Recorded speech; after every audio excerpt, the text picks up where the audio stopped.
Dune Part 2 was so good and mattered so much to us that it's rekindled our need to make these videos after a year. Yeah, I guess that's true. Which are still in the pipeline. They're still going to be made, but we have other crappier projects that we're working on. Yeah. So instead of reviewing that movie that we absolutely loved and everybody else seems to like as well, we're just going to go ahead and talk about Dune Messiah, which we read like immediately afterwards because it was so good. And short. That made it. And short. It was a very short book. And, what we think of the book. And then I think more fun, make some predictions on how that might be adapted into a third movie in this trilogy. So obviously we're going to have spoilers for Dune Messiah. Oh, God, yeah. Completely, because we're just going to talk about it. So I'm going to get my notes out. So let's talk about the book first. Okay. Just review it. What are our thoughts on it? Okay. So I read Dune a long time ago, and I never read the sequel. I don't really know why. I think it's because I got this bad rap. The impression from the internet is like, oh, the sequel is like maybe not as well liked, There's like 6 books, right? Like I feel like if you charted like the percentage of people that like, you take the people that read Dune and then like you go all the way down, it like drops dramatically each book probably. I would argue more it's like the people who read Dune and then Dune Messiah and then every other book. Yeah. Once you make it past 2, I feel like you're in it. What was your like overall impression on the book? Like, did you like it? Was it interesting to you? Did it titillate you? I was titillated. I think the book, it was easy to read. Obviously, it's only like, 178 whatever pages, depending on how you see it. So that kept me going.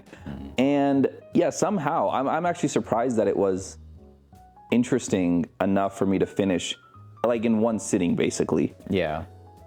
But I guess looking at it, it's kind of interesting. I wouldn't have expected to be so enthralled by just monologue or inner monologue, and not much really action. But I think it works really well. I did like it. I found it very interesting. Like it was easy to read, and I was interested in all the things that were happening. But it was kind of weird. It feels like just like kind of tacked on to the very end. You know what I mean? It feels because it's so short, I guess, and it's like him on the Capitol just talking and modeling, It feels like it's not nearly as grandiose, right? As even though it's like he's the emperor of the universe and like the Holy War has already happened and all this stuff. Like it's really, I don't know. It's like you're watching a huge movie, and then it's like you're watching like a one-man show or like play or something, Yeah, it feels like when somebody puts out a correction to their paper. Yeah. Or like a newspaper puts out a correction, like, oh no, sorry guys, we misprinted something. But he expanded. Weren't you saying that like he wrote it because people didn't understand that the jihad was a bad thing, basically? Yeah. Which totally get, by the way.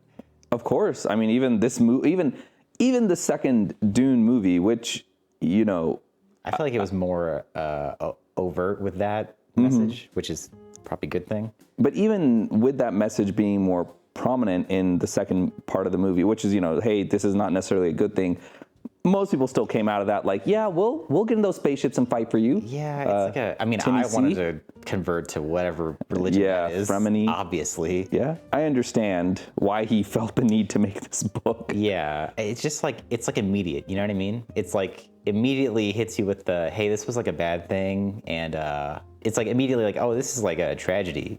One thing I think is important to realize is, right, the book, the original one came out in like 65, the next one came out, I think, in 69. So not only is there a 12-year gap within the chronology of these books, right, Dune to Dune Messiah, but in real life, you would have 4 years or whatever pass. And so the way that we read the books is, well, we watched the movie, and then like the next day we were reading Messiah. In our real world, there's not really much of a gap between, these two stories.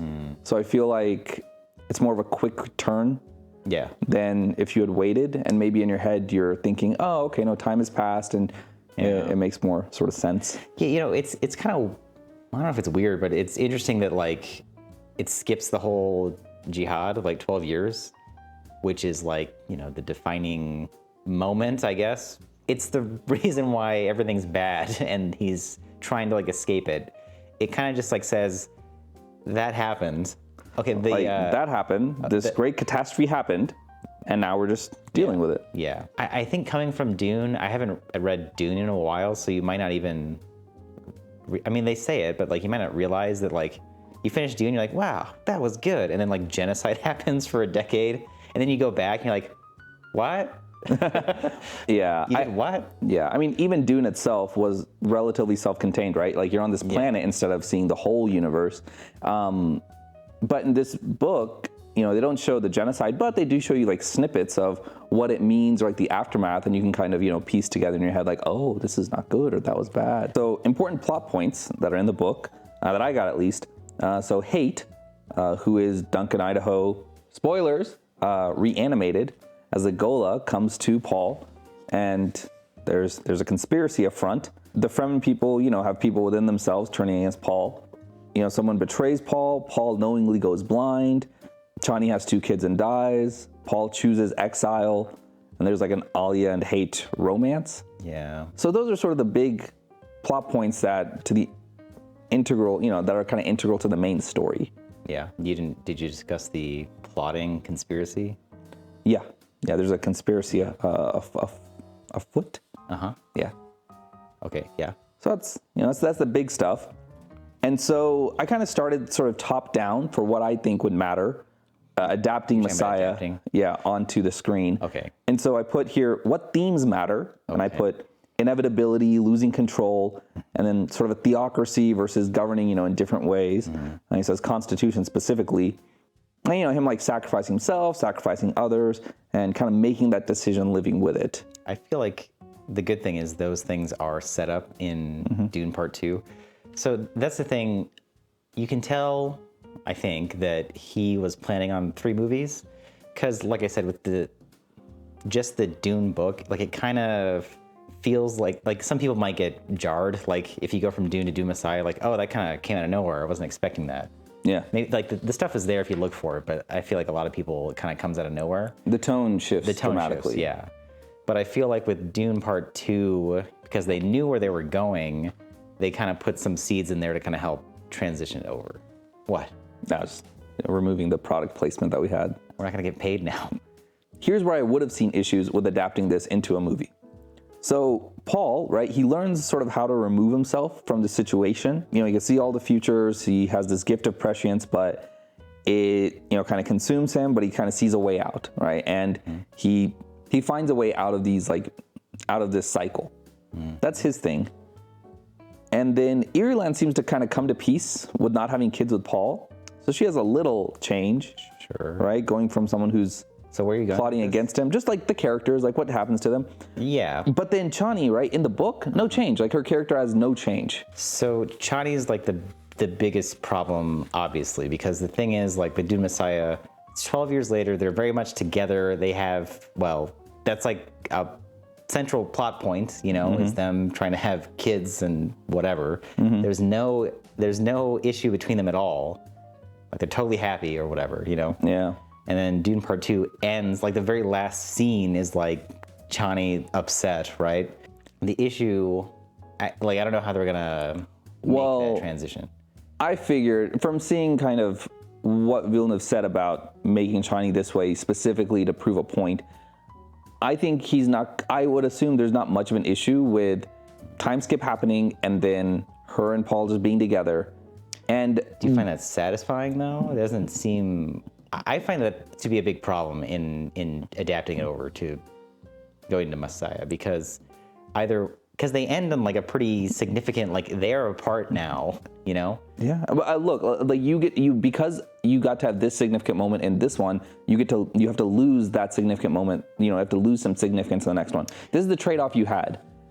Because they shouldn't have ended it that way. I was what I'm saying. They shouldn't have. No, I know, but he wanted to prove a point. He didn't know if he was going to get a third movie, and that's why it's like this. But the problem is, like, you're left with them apart. So either you have to just cut to it's 12 years in the future, and I guess they smooth things out. I don't find that to be very satisfying. You're like, oh well, there's this whole problem, and it's like it was resolved off camera 10 years ago. And you're like, There's no way to make this like as good as it could be. Yeah, well, that's one way to do it. The other way is to have the movie about their conflict resolution. But the thing is, you can't do that because there has to be a time skip, because the whole point of it is him dealing with like the consequences of like the genocide and stuff like that. So you can't have it start like 6 months later, you know? Yeah, So you can't really do that. And the thing is, like, Paul knows he did something bad. He doesn't need to be convinced that he did something bad, in the books at least. Even in the movie, he says something bad is going to happen. Like, he doesn't need someone to come up to him and be like, hey, you did a bad thing, and like change his mind, which is what you might think Chani would do. But no, he knows he did something bad. Well, okay, here's the other thing. That it seems like their conflict to me was more the fact that he's marrying some other chick. You know what I mean? Yeah. So it's not necessary. I mean, she's obviously very upset about the whole religious genocide, etc. Yeah, she should be. Right, but you know, from the movie, the feeling, at least that I got, is that like she was upset, but like still there, you know. But she only left because he's like, hey, I'm gonna marry this other gal. I mean, okay, so just talking like through the logistical problems, right? There's a 12-year time skip, right? One, they can make it not a 12-year time skip, but then I feel that diminishes the scope of the story. Two, they could start at, time t equals 0, have them come back together, then do a 12-year time skip. Yeah. But that's really messy because you have these characters who already don't look like 16, and you would see the same characters side by side in the same movie with a 12-year time skip, and I don't think that would look very good. You could have it to where Paul meets Chani 12 years into the future, and then they reconcile, but that's weird. Kinda, because then it's more about them reconciling, and then she also has to get pregnant in that, and then have kids, so it's also like a year-long thing, maybe 2 years. You could do that. But again, it's Kind of weird though. It's not as satisfying.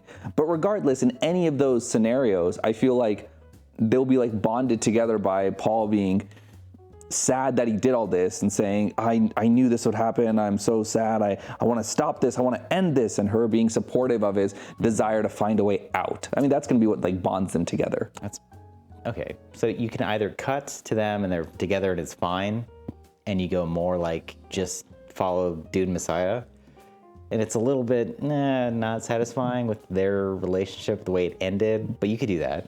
That's one thing. That's probably what they're gonna do. That's Maybe. What I feel like. I mean, the more I say it, I feel like the emotional through line of like the relationship through line, it could be that she's pregnant, which is interesting, or it could be that she's. What do you mean? Chani's pregnant, like throughout the story. That's kind of interesting, like her dealing with a pregnancy or not being able to get pregnant. That's one thing. Yeah. People in movies generally, I think, like it when characters are, will they, won't they, and so I feel like if you want to go this isn't like Dune rom-com. I know, but I feel that there might be external factors that force something like that. I don't think so. I hope not. That's just a thought. Really don't think so.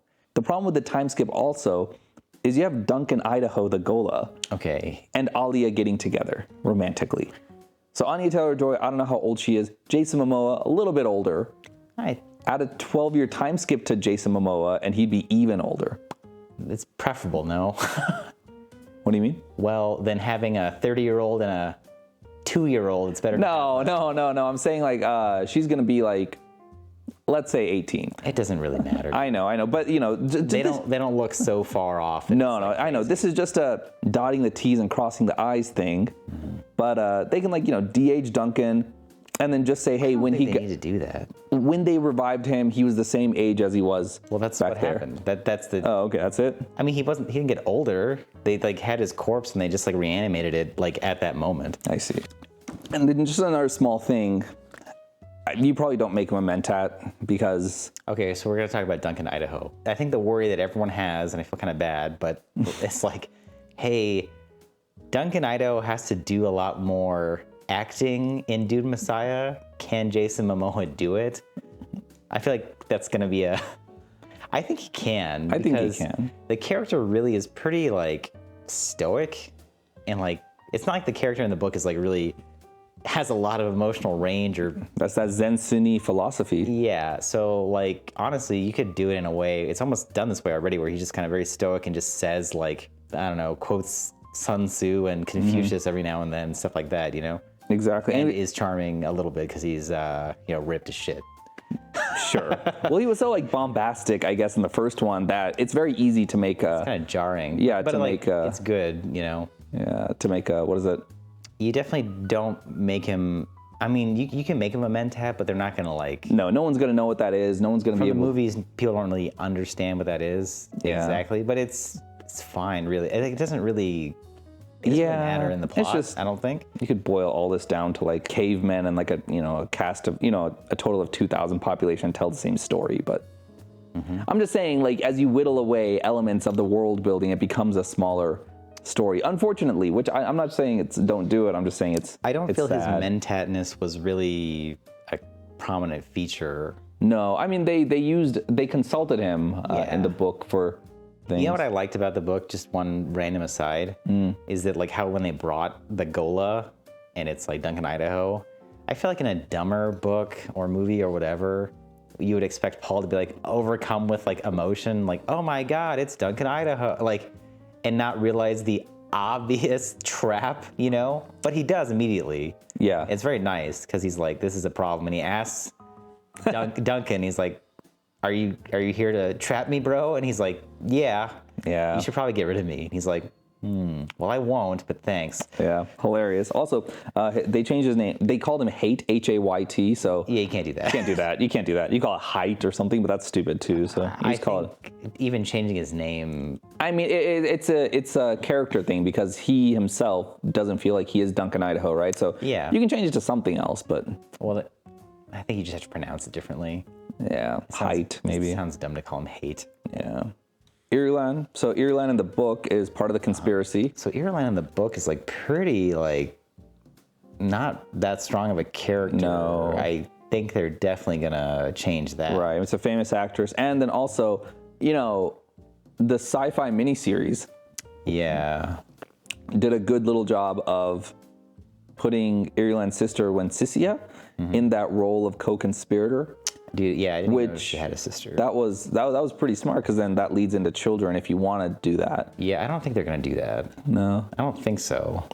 it's tricky. So when you look at the book and like you say, oh, okay, we're gonna make this into a movie, I think the book is really more about like palace intrigue and stuff like that, right? So conspiracy, Irulan, Chani, not a love triangle, but fertility triangle. I don't know. That's a good one. That's gonna be like the meat of it, right? Or that's gonna be like as opposed to like a big battle or something, That'll be what keeps retention, even though it's not what people will probably remember. That'll be like part of it.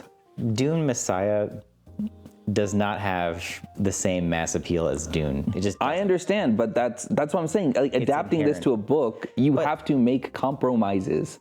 Like something has to. You don't have to like.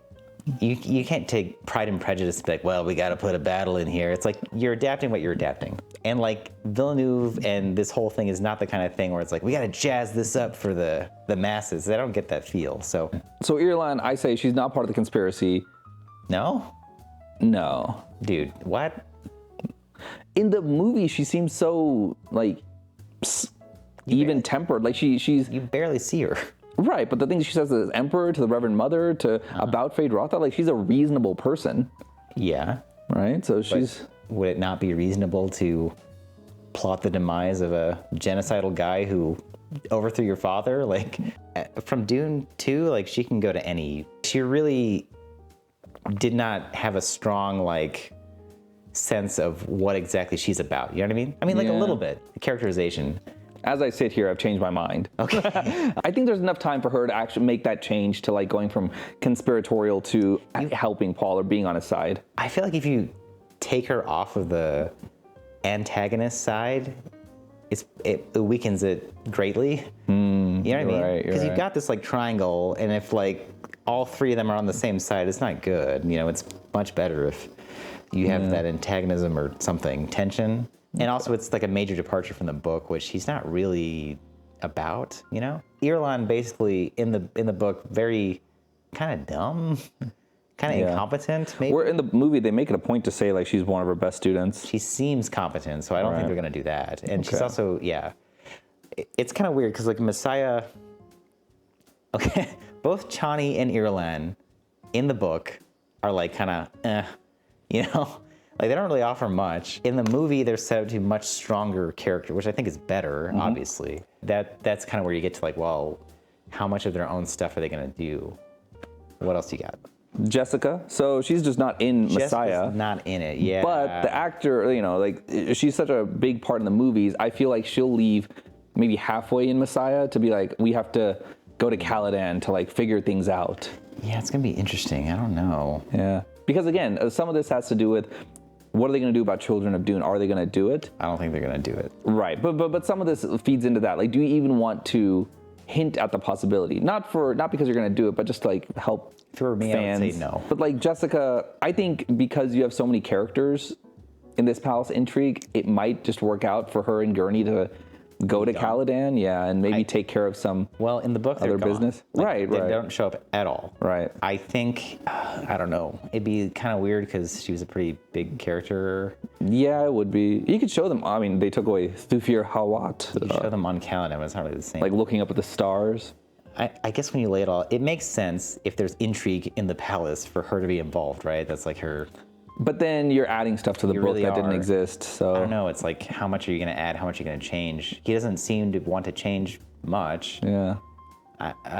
So it's like, do you stick right with the book or not? Is it weird to just drop her? Kind of. I think the opening scene, that little 1 minute sequence that they always have in the beginnings of these movies, is going to do a lot of heavy lifting in this movie. Yeah, it's going to have to. Yeah. And then, B-Jazz removed. Okay. B-Jazz is gone. So yeah, B-Jazz, yeah, he's out of there. Yeah. That's too weird. But then to compensate, Cytail just takes on both the roles. Okay, let's talk about the conspirators, I guess. So Yeah. I watched some stuff about other people talking about Messiah and like adapting and stuff like that. Mm-hmm. And I found it odd that like a lot of people, not a lot, but some people were wondering like, oh, is Cytail going to be in it? Is Edric even going to be in it? I'm like, yeah, of course. Yeah. Like, there's no, what is there without That's what I mean is you can tell this story with nothing, but, and I understand putting everything is too much for a movie, and you need to cut some stuff, but people are just wondering what the degree is of the I feel chopping like Dune block. Messiah is so short that like it's like 1/3 as long as Dune. So I mean, a minute third for of- minute, you could adapt the whole thing into Right. a 2.5 hour movie and keep the same kind of adaptation level as like we've already seen in Dune 1 and 2, you know? So I don't feel like you have to cut anything really. I mean, you can keep all that stuff in that amount of time. It's not that much stuff that happens. The problem is I agreed. You want to avoid the sci-fi miniseries problem with it's just dialogue. Because you can put a lot of stuff in there, but then Villeneuve has been more of a show don't tell kind of guy. I don't think cutting a character is necessary though. So I think they're all going to be in there. I think Edric's going to be in there. Yeah. The Reverend Mother. I agree. Cytail, it's all going to be in there. Of course it is. Because like face dancers, that's going to be cool, right? Yeah. And that you need to have him for the ending. Like, what is the ending without? Exactly. So what you bring up in this case is Cytail. He needs to be more menacing than he was in the book. In the book, he was like, he got caught. He was kind of he was a B level villain. Yeah, he needs to be up to like Feyd-Rautha levels. Yeah, I didn't really feel threatened or something. Right. I mean, he says like, I'm a face dancer. I'm super fast. Yeah. But then you don't see this stuff. So Yeah. Well, you want to talk about B-Jazz real quick? yeah, B-Jazz, man. I mean, it's like a little gnome. Like, yeah, like it's kind of goofy. Yeah, he's like a gnome that became a Gola at the same time as Duncan Idaho / Hate, and then is sort of the key. Like his goal, his job is to. This is the silly part, right? Is like he just happens to get into Paul's hands and come into contact with Duncan Idaho, so he can give him a secret phrase to, in the future, have Duncan Idaho kill Paul. It's Manchurian Candidate. Yeah, it's Manchurian Kill Candidate. the Malaysian Prime Minister. Like, Yeah, in space. yeah, that's what it is. The way it was done was strange. I mean, in the book they did it because he's so you don't expect him to be capable of any kind of like big violent acts or anything. Yeah. So he's what's the word when you're not scared of something? He's non-threatening. Why was it hard to think I don't know. Oh my god. He's non-threatening. So I understand why they did it, but it's not necessary. It just adds this weird layer of I feel complexity. like here's what you could do. You could just have Cytail turn into someone else, meet with Duncan Idaho, and like incept him that way. Exactly. So Cytail does more stuff. Yep. And then you just get rid of this B-Jazz thing. Yeah, I had that written down. So that's one, right? So B-Jazz out, Cytail in. That makes the most sense. Yeah. And then two things that I think they should add that aren't in any of the other movies is Tleilaxu or whatever, the planet.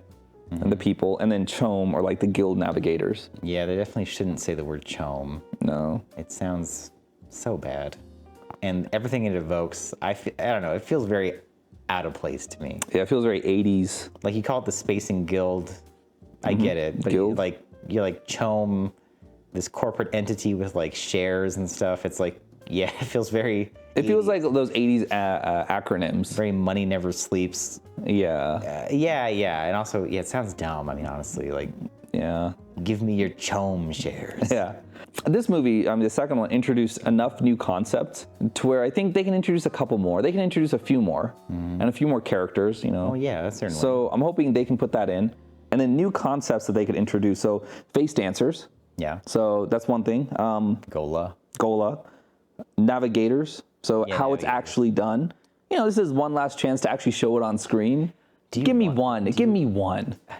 It doesn't have to be like it was before. My initial thought is, do you want to show that on screen? Because it might be, it might be one of those things where it's cooler to think about than to actually show. But then again, He's done so well with Villeneuve every is so other awesome thing. at showing things. If he doesn't do it now, someone else is going to come do it in, worse. not have the same reverence, and completely butcher it. You talking about David Lynch? I'm talking about everybody, man. Like at some point in the future, there's going to be a Dune property in the next like 5 years because this is done well enough that directors are, and I mean, they already have that HBO show, right? sure, people are going to go bonkers and do whatever they want.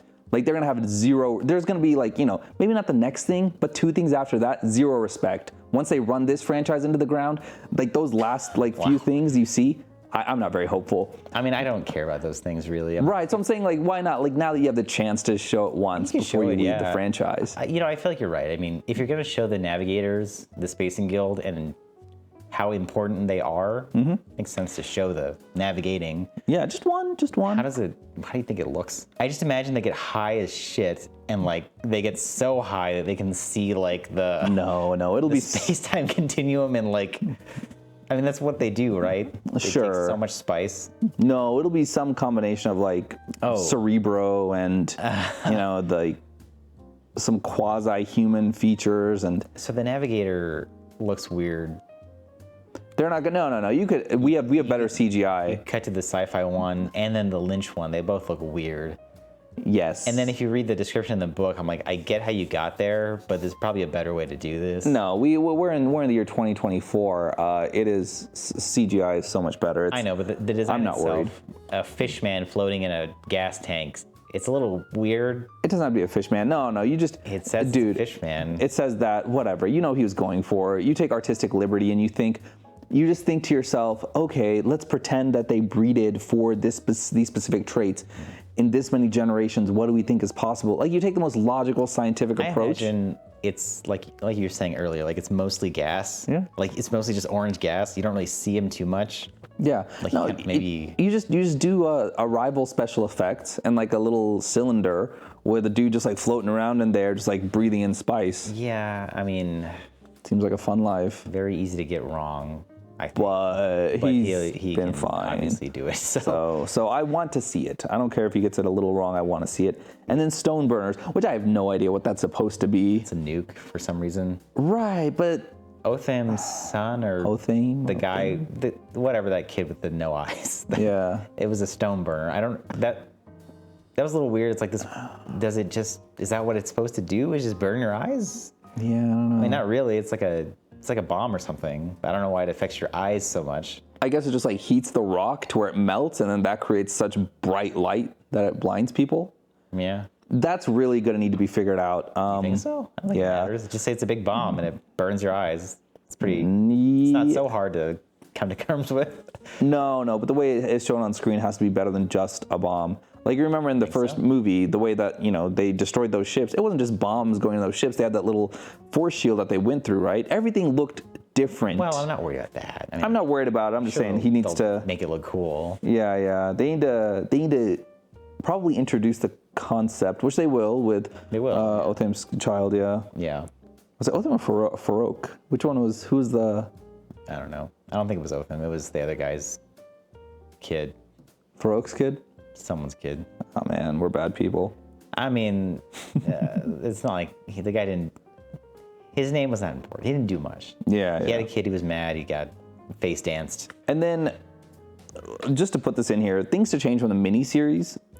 Look, if anybody complains like, hey, I wish these movies were more like the books, or oh, they're not faithful to the books, just watch those miniseries and just see like how compelling that is, because they say like it's just nonstop dialogue and it just sticks to the books mostly, and it's not fun to watch. I mean, it's fine, it's not terrible. Sound more harsh than I need it to be, but it's like if you just took the book, you just plugged it into ChatGPT and you're like, make a movie out of this. That's what it would be. It just like shows you like scene for scene what happens and people talking, but it doesn't feel like it really has its own. There's no emotional weight. Like words carry no meaning. There's no like room to breathe. The one thing though, that Alia fight scene, that's where they finally took liberties. Do you remember that? Yeah. With the robot ninja shurikens or whatever. Yeah, that was silly.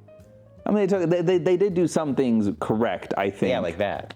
Sure. But like, you know, if you want to watch, like really watch that, because then you're never going to get oh man, I just want like everything to be completely faithful to the books and have it. Maybe as a TV show, but never this big budget. This is more of a philosophical thing about adaptation, I guess. But yeah, there's always going to be people that are like huge fans of the books that just want everything to be exactly like it is in the book, line for line. And it's like, it doesn't.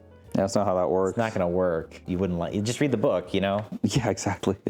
Yeah, go put your description in ChatGPT and let it like create the images for you. There's at the same time, obviously, you don't want to like butcher the material or like make it totally different or something. But right.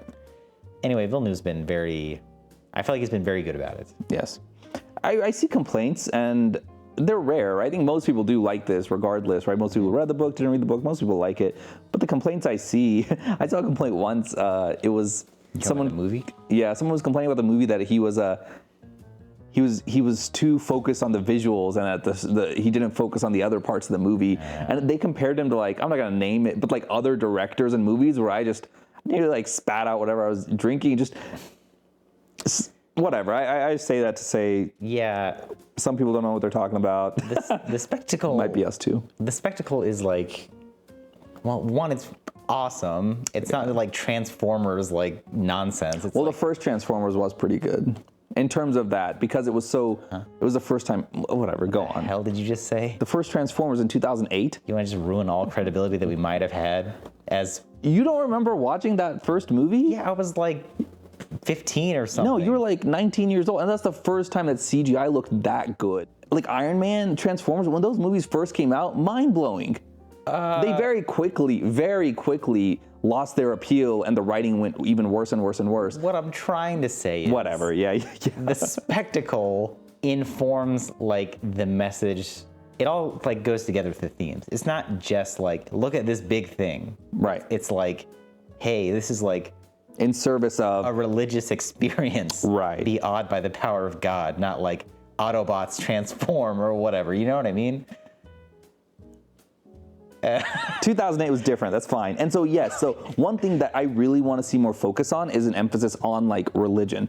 So that theme of like inevitability. That's gotta be. And especially like you can compare and contrast this to like the sci-fi miniseries.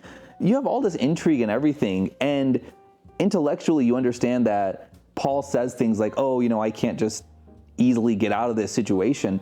But you don't see the force that's actually driving that. And I think there needs to be a massive effort. Series.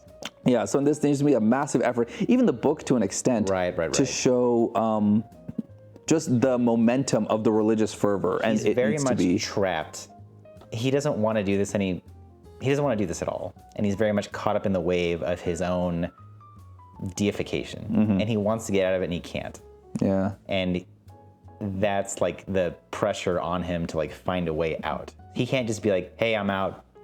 I'm not God, Right. You can't do that, but you have to make that very clear. And it's not clear in the miniseries, and it's somewhat clear in the book. It's but not. You see small things. You see like Alia's temple. Yeah. You see the structures. You see how people treat him on a smaller scale, but you don't understand on a galactic scale what's happening. Yeah, you can't be asking the question like, well, why isn't he's in charge of everything? Why doesn't he just tell him to stop? You have to understand why. Yeah, that's a big thing. I'm sure they'll nail it. But yes. And so, yeah, visuals that I would like to see. So, Tleilaxu, right? They did Gate Prime, now do this one. I don't think they were ever on the planet Tleilaxu. No, but I think they should show it regardless. They could show Wallach. Yeah. Where they had the meeting. Maybe, but that could be like Katane, like where they just showed the little garden. But I want to see multiple conquered worlds. Like the scale is never really That's apparent. what I mean. It's kind of odd. This is maybe an aside. I don't really. It's not a big problem, but I'm always like, so they took all the people from Arrakis and they conquered the whole universe with their swords. It seems crazy. But well, they're not against using any weapons they find. Not the swords. It's just like the population of Arrakis, of Fremen, can't be that high compared to the universe. Yeah, I mean, it's like they killed them all in 12 years. That's insane. 61 billion. Yeah. Which I imagine. Let's go ahead and give it the benefit of the doubt. Paul is so smart, and he has so much prescience. Sure. That he saw that these planets are oppressed. We conquer these planets first. We give them an opportunity to fight these planets, and it just all kind of snowballs.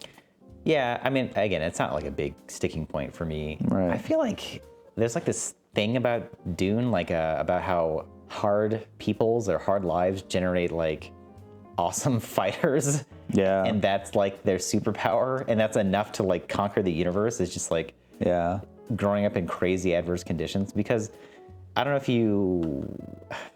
if this is super apparent, but like the Sardaukar and the Emperor from that planet, it's like the same thing. It's like Seleucus Secundus is like a crazy harsh environment and breeds these crazy, strong, hardy people. Yeah. And then he used them to, that's the reason why it's like, who has the hardest motherfuckers? And they're the emperor, you know what I mean? Like, Dude, it's kind of sad to see it in Messiah because it's like, how do I say this? You see the people like becoming soft. Yeah. And it's like the loss of like a culture where it's like you really, what they wanted wasn't, obviously what they want is water. It makes sense, right? But what they wanted wasn't to like make Arrakis green. It was like maybe the promise of that in the afterlife or something. Or like one day in paradise, like every like 2 years. Yeah, there's a whole, this is kind of getting off topic, I guess. There's a whole thing about, and this is like a thing about, I guess, history or anthropology or whatever. I mean, you've seen it. Like the Mongols, right? Oh, sure. But like hard people, hard times, like soft. Hard times breed hard people, which make soft times. And soft times bring soft people, which bring hard times. Something like that. But you get the gist. That. It's like a weird, it's part of the human condition. I don't know. It's like, you grow up in a really hard environment and that makes you strive really hard to make it better. Mm-hmm. But the thing is, once you make it better, the next generation they can't appreciate kind of where you came from because they didn't experience it. Mm-hmm. And so they don't like value it the same, and they also aren't as like motivated or driven or whatever. Yeah. And so it's like you fight so hard for this. It's like you fight so hard to give a better future to your children, but then you kind of despise your children for like having it easy. But it's like, well, that's what you're trying to do. Yeah, it's so weird. Like, how long did that happiness last for the Fremen? Like a year, 2 years, 3 years before they like immediately became like water fat. Yeah, like complacent, or like they adjusted to their new situation and understood like the bad parts of it. Like hardcore history with the Mongols. Yeah. It's like they came from this crazy hard environment. Mm-hmm. They conquered the rest of the world, and then they got all the riches and became like kind of soft. And right. Remember they had to like send people back to Mongolia to like toughen them up, you know, because they were like having it too easy. You don't appreciate it like 2 generations removed. You're like, this is just what it is. Yeah, it's like kind of, you can't care anymore. It's kind of sad to see in the book it happening. Yeah, it's like your grandfather being like, I fought for you to have this. And you don't... Which is kind of messed up because you're romanticizing like this brutal past. Yeah. But there's good things and bad things about everything. And it's always, when you look back, you're like, oh, the good things were so good. And you kind of forget the bad stuff. Yeah, it's hard to have like a balance of the two. Anyway, Dune Messiah. Yeah, one thing I would love to see that I really want to see is just massive structures. There's a YouTube movie that's called, this dude made it's called The Impossible Architecture of Etienne Louis Bouillet. Basically just, how he just made these like silly big like government buildings, religious buildings, whatever. the descriptions of Messiah are like he could fit an entire city into this temple. And The descriptions are quite and insane. such. Yes. He's like, and also it's like they built this in 12 years. I mean, It's the future. Yeah. it's the future. He says the doors are 80 meters tall. Yeah, like the Reverend Mother insane. saw that and just was awed by it. Yeah, when like- she was walking in his palace. Like the door is like the size, like the height of like a football field. More, yeah. It's like, that's insane. And so that's the one thing I really want to see personally. And what I'll say is the CGI that's used in these movies, it's good, right? But after watching these movies multiple times, you see that the CGI is like they use techniques to, I feel, kind of blur things or, to kind of hide the effects. It feels sometimes like a bit of a video game at times. Like, what are you talking about? Like, for example, when you had the parade with Feyd-Rautha going to Arrakis, right? There was a parade on Gate E Prime. That's the only part that looked kind of off. Right, or when you have like multiple, you have like just the masses of people, and the ones in the background are like blurred in such a way that. Did you find that a problem? I don't think it's a Or problem. did you find that a problem after watching other people complain about it? No, I've never heard anybody complain about it. I don't think it's did. a problem. I think, but I think for this, I want to see these things done, like massive structures, whatever, but with like a little better effect. Just like 10% better. That's 5% better. I don't think that's gonna be a problem. Yeah, it's a very small thing I just wanted to say. All right, so I have my first couple of scenes of the movie. I wrote down what I would think happened, okay? And David Lynch wrote a script for Dune 2, or the second movie. For Messiah? For Messiah, yeah. Oh. It was only half done, but somebody like reported on it. I'll link it in the description. So he copied me and how he opened the movie. But, Oh. Yeah, a little bit. So Duncan Idaho's body. So you open, right? I think you do have like a prologue narrated by who knows who, where they basically just say, jihad has taken over space. Cut to black, big loud noise. And you see like 300, the movie 300-esque I think you could take action Irulan scenes. again. Yeah, that's true. She's a historian. And so narrate, yeah, and she just describes the jihad and what's happening and the different planets, and you just see like the multitude of people and like their conversions and what's happening. And Jessica and Gurney have gone back to Caladan. Maybe you could put that there. The king resides in Arrakis or Dune with his queen. Something. So that has to do a lot of heavy lifting and whatever you want to handle it, because he doesn't do a lot of dialogue to he doesn't do a lot of tell don't show. But in that Villeneuve, in the beginning monologue, you can. Like, whatever you need to put in, just put in there. I mean, obviously. there's a lot of showing. Exactly, but some things are very hard to show. You're going to have. There's no way you can have a 12-year time skip. You're going to have like a little... Right, so that's number one. You see, that's action, jihad, whatever. So it starts off with Duncan Idaho's body removed by the Sardaukar and then loaded onto a guild ship.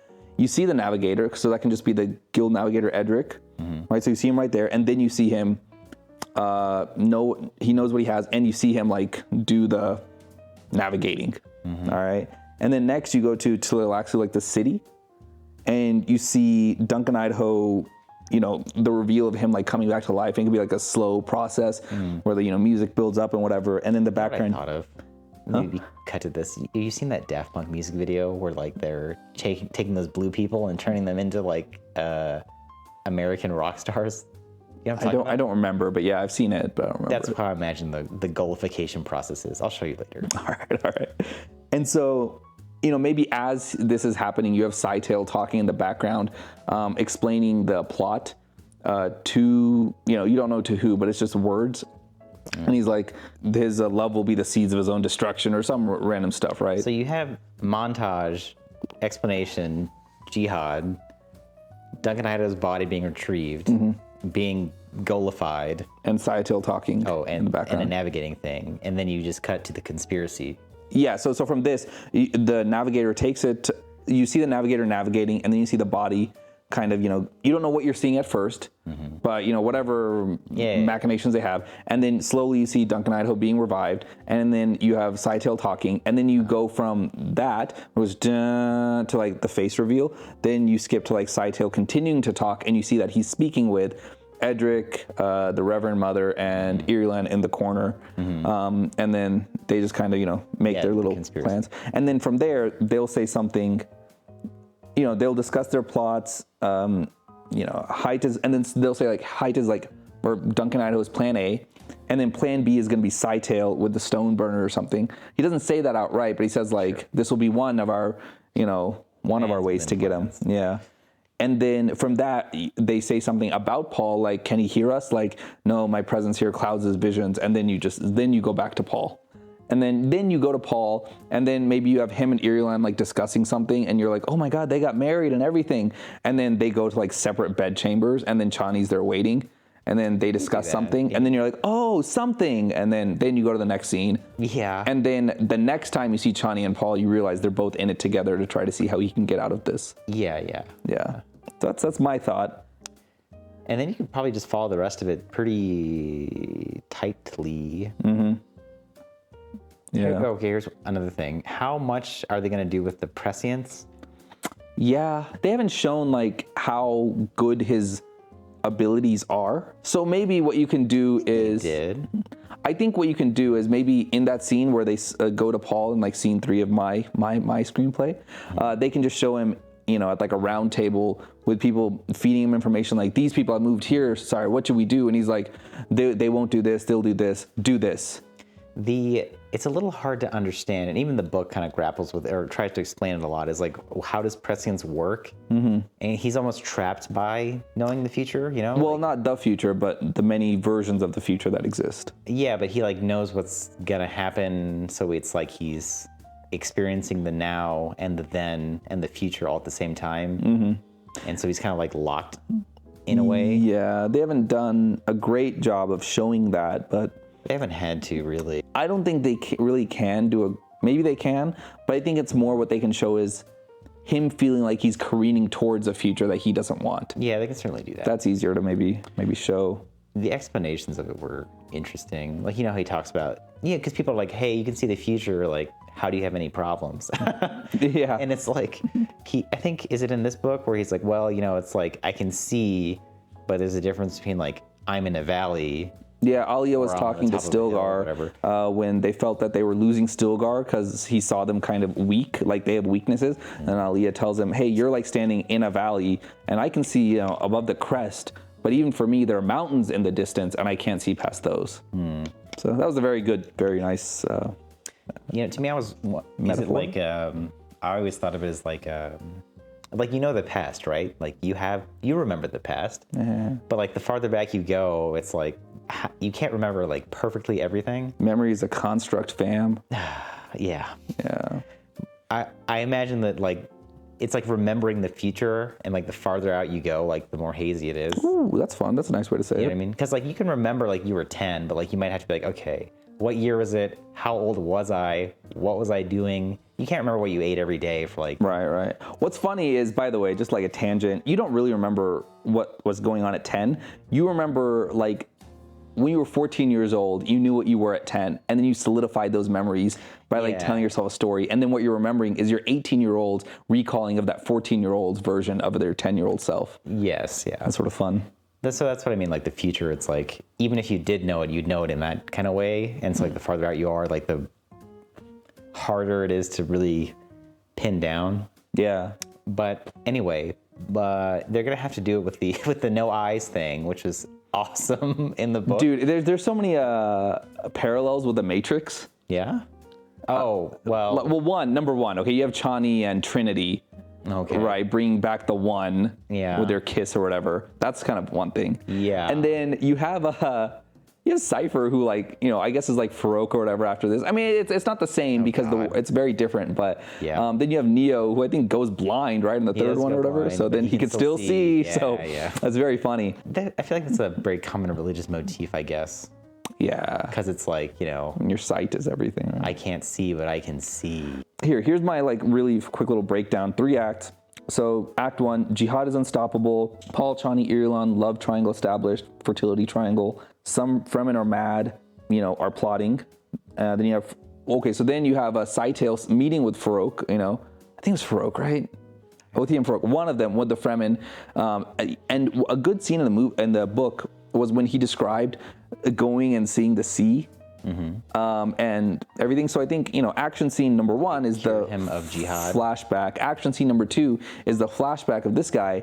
And the miniseries did it to where it showed his son being blinded on one of these crusades. I don't like flashbacks. Do you? I feel like it's a little. In this case, it's not a flashback. It's the flashback is in service of this person's hatred, where he says where Scytale asks, "Why are you helping me?" And the guy maybe gives his story, which I think is a good story because you've seen so far all this stuff from a very zoomed out perspective, but now you see one person and maybe you just follow him conquering whatever. You see more of the momentum of the jihad. You see him see the ocean for the first time, go into the ocean, come out, and then he says, "I was cured of jihad." But then after that, you see that his son, maybe he just says it, you don't see it, his son became blinded by a stone burner because you're going to show it later. Yeah. Okay, so you have that. And then Paul feels trapped, wants to stop things, imprison the Reverend Mother Gaius Mohiam.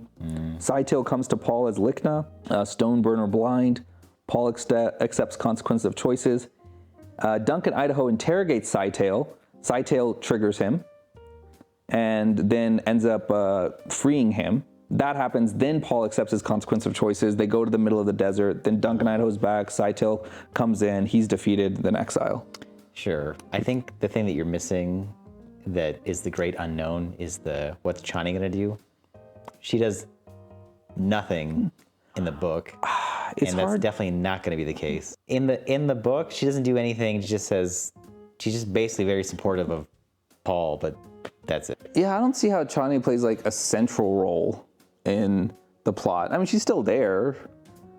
Yeah, but she's gonna.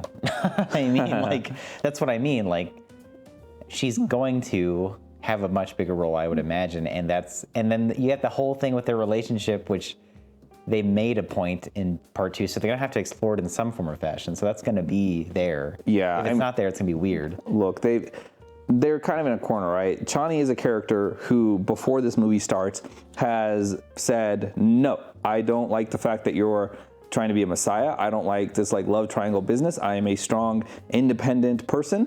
I'm out." Yeah. And it ends with her dying in childbirth for this guy. Yeah.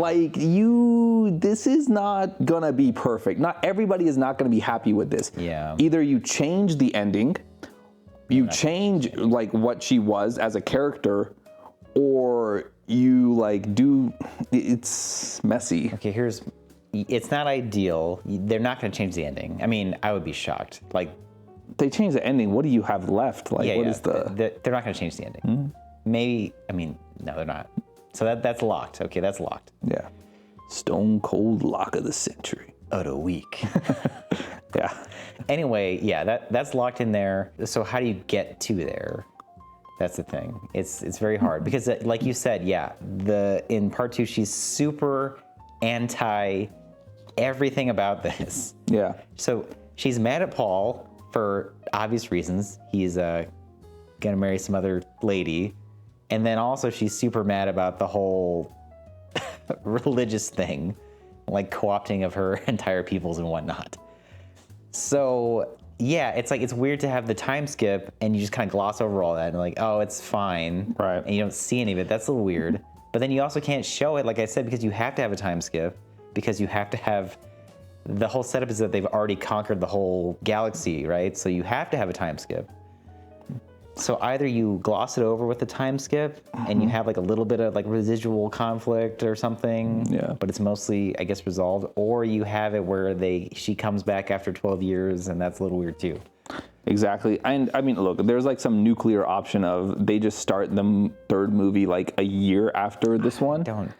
And say, hey, we've already conquered 4 planets, and they make the scope of the problem so much smaller, which is maybe more believable, not as cool, a little bit annoying, but it would allow you to do, it would not really change the story, right? Let's say 2 or 3 years have passed and Chani is still kind of living out by herself.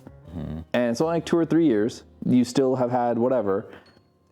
this is frustrating to me because you want to see the change of 12 years because it's made such an impact on Arrakis, on the universe, and on our character, and you understand. But maybe that's more of a book thing. Even and 12 years feels like too short a time, yeah, honestly, for all of that to have happened. But it's, again, I don't find it to be a big deal. Yeah, and well, you look at the world between 1939 and 1951. That's 12 years, right? That was a big change. Whatever. So I think they could do. Yeah, but this is the universe, not like Europe. You know what I mean? Right. So the thing is, you have so many different things. Like Aaliyah needs to be 17 if you want her in there. Like you do this, she's fine. cut. She ages faster. Sure, but you don't want some like Twilight-esque romance happening. Look, man, you're gonna get it. Right. So I'm saying this is so messy, and you're gonna have to make some concession somewhere along this whole thing. Yeah. And I think what everybody would probably be happy with is Chani's in the film. She has agency. Yeah. The ending is the same. Yeah. Okay. So to do that, I think, you just gloss it over, and then instead you have Timothée Chalamet's character already changed a little bit. Like he's already like, not enfeebled, but he's already like just straining under the immense mess. That's clear. And then Chani says something like, when I came back, it was because I knew I had to help you because I see now that you're the kind of person who really doesn't want power, but you just did what had to be done at the time and you really want off this wild ride. And I'm here for you. I'm Chani here. Like, that's what you want to convey. Sure. Which brings her there. And then the agency part, you can have her do other things. She's going to be more involved in everything going on. Like, there's no way that's not going to be the case. And I don't think that's a bad thing. I don't think it's a bad thing, yeah. It's a very weak or like non-existent character really in the first, or the book, you know? Mm-hmm. She's just kind of there. And I think the more you show her in the movie, the better the emotional impact at the end when she does die. Yeah, dude, like that's the thing in the book. It's like even for Paul, it's like, whatever, you know? You kind of get that feeling. Yeah. So it's really not a lot of weight. So it's better if she does have like actions. I mean, they could cut Aaliyah out more, which I know. You don't cast Anya Taylor-Joy to like minimize her in the next movie. All these people are famous. I mean, it's fine, but she's gonna have a big role. Yeah. But I'm not worried about that. Where in this whole thing, right? It's just hard. Maybe she does just fight off. Okay. She fights off challengers to Paul's throne or something. It's hard to say what they're gonna do because they can do a lot of things. You know what I mean? I feel like they have a lot of. Okay, let's just pretend it's us, and we're gonna make everything happen, right? Let me take a second. Let me think. So the stuff happens in the beginning, right? We have a time skip. It's glossed over. They're together. She explains with brevity that they're both in this together, and both of them want the same thing. Maybe Paul is trying to find a way out, and she's helping him a lot with that because she wants the same thing. Yeah, so maybe like the actual actions that she performs are she tries to keep at bay the more religious people, or the people who are challenging him, and she's like ride or die, and you see that, which is like her action. Yeah. But she's also conflicted because she knows what the end goal is that she wants, and maybe she has agency at the end, or in the middle, where Paul says something like, I see a way out, but we're gonna all have to make sacrifices, and she's like, anything is worth getting off this wild ride, and the next day she's pregnant. Like, she has to make a decision and be a part of this this whole thing. Yeah. Okay, so here's what they're definitely not gonna. You know, in the book, Chani's like saying, "Hey, I know I can't bear the royal heir. Like, I can't have kids. Oh yeah. I'm having trouble having kids. You should have a kid with Irulan." Like, that's not gonna happen, dude. Like, no way. No. It doesn't happen in the sci-fi series either, does it? I don't think it does. No, that doesn't happen either. And Irulan could still be like putting contraceptives in Chani's stuff, but it doesn't feel that wouldn't work out in here because it's too short of a time period to redeem all characters. You're assuming it's truncated? I'm assuming they don't have a time skip within the actual movie. Okay, you can make it where Irulan is really not pleased with the super jihad. Like, she's like a good person. Because Paul is like at the head of this like awful thing, really. He's trying to get off. But she's like aware that this is a really bad thing. So she's trying to like get rid of him. So the conspiracy from her motivation on it is more of like a good thing. Right. Not the Chom Yeah. Noam Chomsky or whatever. The leader guy. interesting interactions could be between Chani and Irulan when they both want this all to stop. Yeah. But for different reasons and in different ways. Yeah. Like, it's like kind of like. And there might be a scene that something happens where they witness some small scale representation of the bigger issue and they come to a different conclusion on what should be done because of their viewpoints. But then they come to understand each other like, oh, we kind of feel the same way, but unfortunately this has to happen because of this or that. Like, Irulan wants to get rid of him. Yeah. But you can say, like, from her perspective, it's for a good reason to stop. But then Paul and Chani understand that if he just goes away immediately, like, it's not going to work. Yeah, it's like, martyr. Like if he just stops it, like, he can't stop it. And if he just goes away or dies, like, it's not going to stop it either. Right. So you could have it like them two versus her, but both sides kind of want the same thing, but they're trying to do it in a different way. And then also the conspirators are doing it for kind of more nefarious reasons. I mean, that sounds like it could be interesting. Yeah. The twins and the dying. Yeah, so the action scenes, right? There's in my world, there's the big prologue, there's the flashback, there's the stone burner, there's the Scytale fight with Duncan/Paul, and then you can have some like mini like revolt or something within the city to encapsulate what's going on. And, you can make that look whatever. With the ending, he kills the Reverend Mother, he kills Scytale. Edric also dies. It's kind of funny how that all ends up happening. So that needs to be done in a much cleverer way, maybe some Godfather-esque You mean montage. with the eyes looking through No. In the very end, when Chani's about to give birth, they go to the Siege and they take along with them like all the main characters of the book. Yeah, that's which is kind of funny. So you can't have that exactly. So I say they go with maybe only the Reverend Mother or nobody, and then Scytale sneaks there. And maybe Edric is like killed in space or some other way through some. He's not there, is he? I don't remember. He's not in that siege, that gas ball. He got killed, right, somewhere? I don't really remember. I think he did. He gets killed some, special way. That'll be a fun scene as well. But yeah, the ending with Scytale. Basically, Scytale's a face dancer. They're also great fighters. They're very fast, I guess, so they can show that in the beginning a couple of times to build him up as a character. But when he's fighting, basically Duncan, Idaho, right? Well, I don't need to explain this. People know the book. Yeah, but basically at the ending, do we still have the twins, Leto's eyes, being Paul's vision? Probably. Maybe. Which leads me to my final group of comments, which is bare minimum of things needed for an open ending that might lead to Children of Dune. I'm not saying he's going to make the movie. I'm not saying the movie's going to be made, but things that would just be nice that you could just put in there. Okay. I have here Alia voices. So she hears the voices. She kind of has to wrestle with them a little bit. I mean, yeah, it's going to be in there. All right. Alia and Duncan, Idaho. Yeah. Leto eyes help Paul. Jessica leaves Alia alone on Arrakis. And when Sissia exists. So if these few things can be in there, that's enough for like a Dune, Children of Dune adaptation. I feel like you're going to have all that stuff. You don't have to. I mean, there's no reason not to. If you don't, you're kind of just changing it a lot. Maybe. I mean, no, you can cut some things out just to like simplify the story, but Again, it's pretty simple. I don't think you need to cut anything. I suppose. I mean, they cut the Mentats. They cut Alia being. I mean, I guess they cut the Mentats from Dune.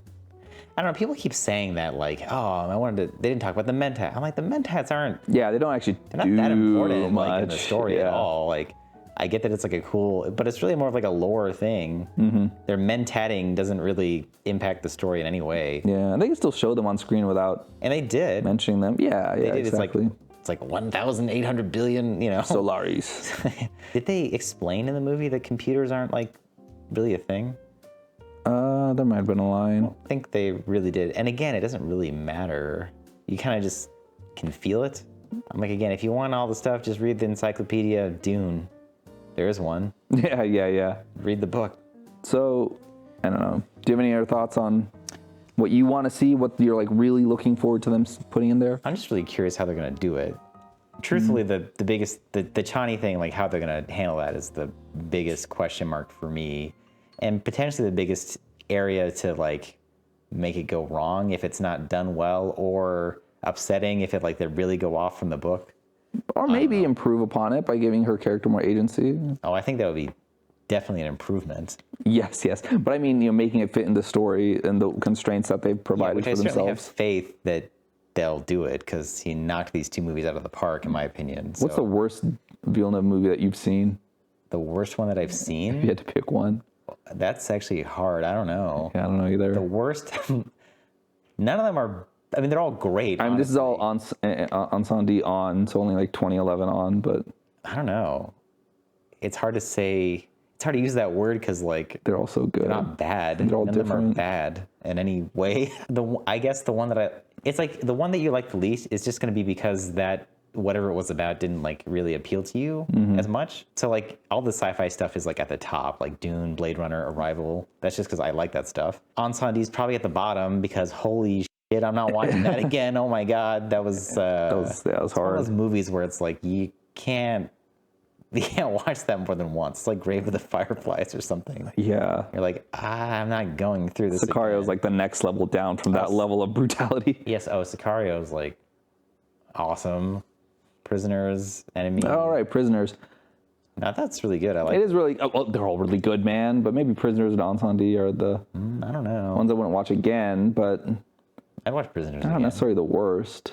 I mean, Nothing about them is bad. Ensemble is like really good. Yes, It's I like know. it's just like the worst because it makes you feel awful. Yeah, but yeah, it's yeah. trying to. So it's like, that's certainly the one that I'm going to watch the least, I'll tell you that much. And it's such a relief. I remember I said, when we watched the first Dune movie, Yeah. I remember watching it in theaters and thinking, I was like nervous the entire time watching it for Denis Villeneuve because I was like, oh man, Yeah. I hope these people in the audience like this movie so we can make another one. Right. And I couldn't enjoy it the first time I watched it. So the second time I watched the 2021 Dune, I was like so much more relaxed because I knew like the second one was going to be made. It's like, hey, I know this is good.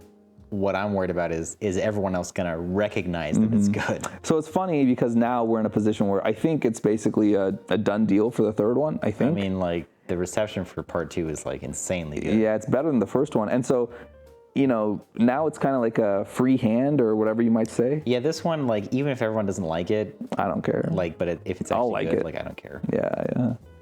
So that must be a little liberating place to be in. And he already has a couple more things lined up, which really, we're talking about Dune Messiah being difficult to adapt into like a blockbuster type movie. I can't imagine what he's going to do with Rendezvous with Rama. And, we didn't talk about the second movie, but, it's so nice to see all the behind the scenes. This is probably true for most movies, which is actually unfortunate, but everybody seems to be very on top of what they're doing. They seem very devoted to their craft. Prosthetics, CGI, art direction, set design, acting. Everybody seems like committed in this movie to doing a good job. Yeah. And because you have a director who cares and maybe less interference from outside forces, you get a great product and you feel good for the people behind the scenes. And it makes you feel a little bad for people in movies that maybe look great, but because of writing or Directing. whatever it is, right? They just don't hit. Crap. And it sucks because, those people doing the costumes and stuff are just as, devoted, but It's like the they don't get, the recognition. The director and the writer, it's like the sculptor, and all the other people, it's like you have the best tools available to you, and you choose to sculpt like crap, you know what I mean? Well, they fix it in post. Whatever, but all the people that are doing, creating the costume design, the CGI, the effects, the whatever, they're all great at their jobs. And then, if it's not written well or directed well, it's like, wow. Yeah, I mean, there's many things, but it's like, hey, we want you to do your job, but with 80% of the budget and 60% of the time. Oh, and after you're done, we're going to have you scrap half of it and do it again at half the time because we messed up in the planning stage. It's, which I feel like, at least in this case, it seems like, if you just have a good script written out, from the very beginning, as long as you're starting from a very well planned out place, you're gonna do all right, because a lot of the times you see these budgets get inflated because reshoots or this or that. I mean, we can talk about that. Yeah. Anyways, that was us talking about Dune Messiah. It's been a year since we recorded anything. Maybe I should just pay someone to edit these videos.